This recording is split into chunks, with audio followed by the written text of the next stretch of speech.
Hey everybody, welcome back to In Bed with a Millennial. I'm the Millennial, Javeda Bay, and this is my bed. And we are still talking about STIs this month. And I want to talk about HIV, but specifically a part of the HIV conversation that is drastically missing. Do you know what it is? Women! So let's get into it. Javed, what do you mean women are missing from the HIV conversation? Well, if you didn't know, like historically, women were not included in research in general until I want to say the 70s or something. Women just, the standard has always been white straight men. And so when it came to HIV, it was deemed a gay disease. It's not. Let me just go ahead and reiterate that. It's not. But that's how it was perpetuated and framed in media and everything during the height of the HIV/AIDS epidemic. And so in this sense that it's a gay disease that happens from men having sex with other men, women were largely excluded from research or any type of conversation around it. And though the AIDS epidemic did happen in decades ago, it's still felt today in the sense that women are still not actively a part of that conversation. There are obviously folks who are definitely trying to change that. One of them being Dr. Devin Price. If you know, you know. If you're not following them on social media, there's a handle. Go follow. But it's not very common for people to talk about women when they're talking about HIV. They generally stick to men. But women can contract HIV. Women can transmit HIV. It is not a gender or a sex-based, at least not sex in the biological sense, STI. It is just like every other STI, anyone and their mama can contract it. And the problem with leaving women out of the conversation, it means that research is not being done to understand how it impacts women differently than it might men. Especially in the sense of we know that there are biological differences. Hello, we've got vulvas and uterus, and things of that nature. And so when you don't include women in the research, you're not understanding how to best provide medical care for them when they do have HIV.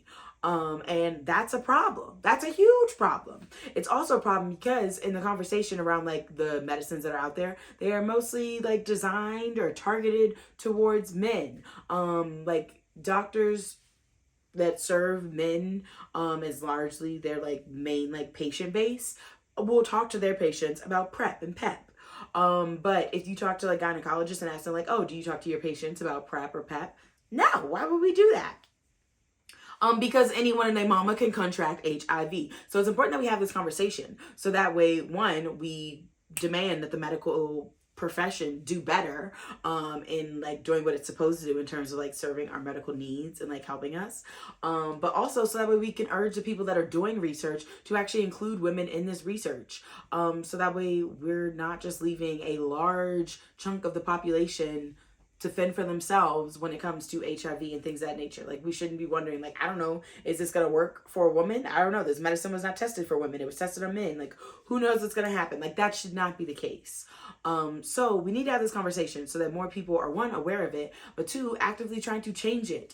So one, if you are someone that is actually a medical professional, if you are a doctor, primary care provider, a nurse, whatever, do your due diligence. Actually start learning about the options that are available out there and tell it to all patients, not just men, because you assume that HIV is something that only men can contract. That's not the case. Two, if you are a woman, ask your doctor about it. Don't think that you have to wait for them to bring it up. The doctor is there to serve you. You can bring up anything you want in your doctor's appointments. And if you are someone that wants to get on PrEP or PEP, bring that up to your doctor when you're in the appointment. Don't wait for them to bring it up because you never know if they're going to.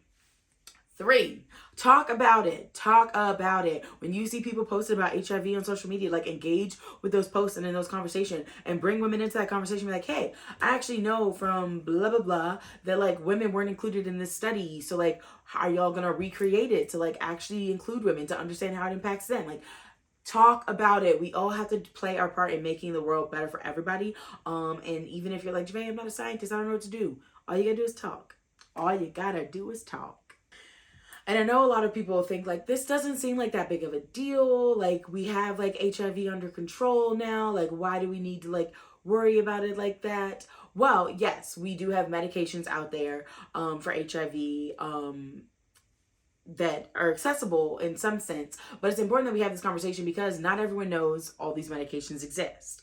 And so if we talk about it more, then the people that probably would not have heard about it might have a better chance of hearing about it and knowing that that's something available to them, but also in recognizing that, like, if we get to a place where we're talking about it, like, there's actually a large number of people that are born with HIV because their parent had it and it was transmitted to them, like in utero, and then they were born.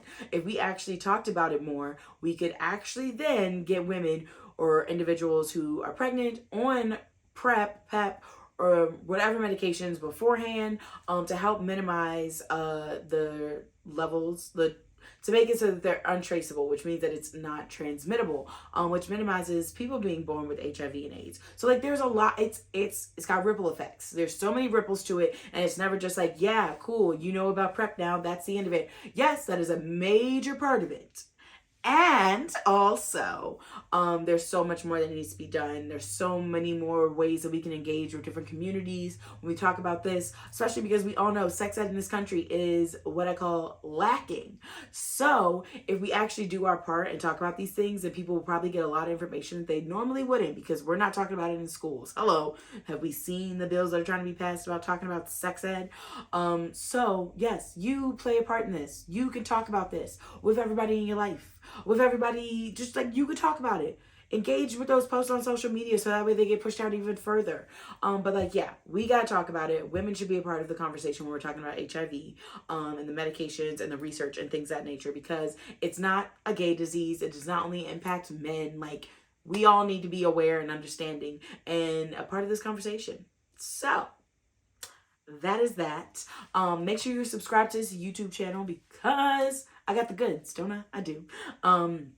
Definitely make sure you are following me on all the social media platforms because, as per usual, I have different content across all of them, and it's good stuff.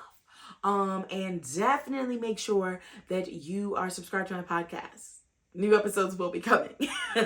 And make sure you subscribe to my email newsletter because that's where the good stuff is first, and you don't want to miss that. But yeah, until next time, I'm gonna see you later. Deuces.